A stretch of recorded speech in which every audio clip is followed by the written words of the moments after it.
Hey everybody, my name is Brennan Plummer, and today I'm going to be talking about Pectus Excavatum. First, tell you some dope stats, or one stat. So approximately 1,000 or 150,000 babies are born each year with birth defects, so that's about 3% of the population.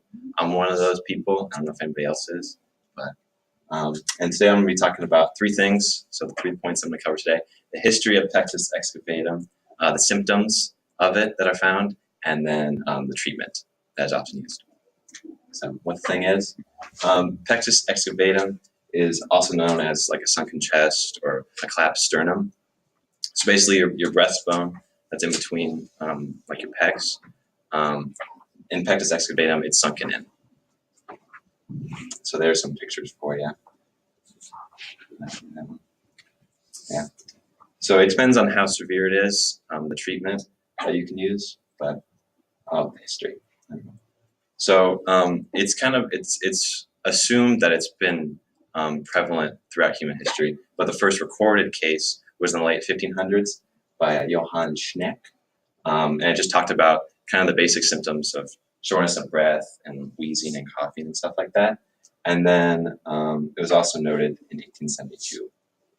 So, and then the treatment, they didn't really know a whole lot about it, and they didn't think it was really that severe. So they just kind of expected people to exercise a lot, get a lot of fresh air, and because they hadn't learned to prevent the lungs from collapsing due to the sunken chest.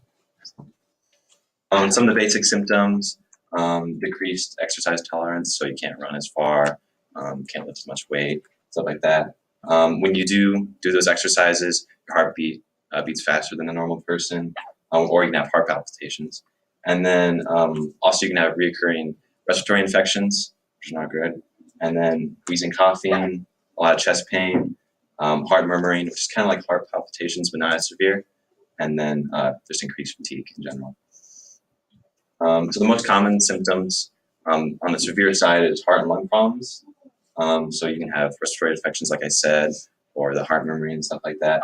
And then also a more of a not physical, but maybe emotional toll is just a self-image problem. So whatever activity you're shirtless, so like swimming, for people that have it, it's hard for them to accept what's going on because people around them obviously don't look the same as them. So besides the sunken chest, you have a flared rib. I think I still have mine, and then your shoulder blades can sometimes be cockeyed. So the normal treatments, there's two main ones. This first one is smaller incision. I don't have to read all that. I'll just explain it. This is the one that I had. Basically, they just cut two incisions and one in the center of your chest, and then they stick a metal bar in through there, and it kind of just pops out your sternum. The bar that they put in, they usually keep it in for about 2 to 3 years. That's one I had. And then the second one is a little less common. It's a larger incision. And basically, they remove a lot of cartilage around the breastbone, and that one is only in from 6 to 12 months. So, recap my points. I talked about the history, what they didn't understand, and what we now know, and then basic symptoms and treatment. Thank you.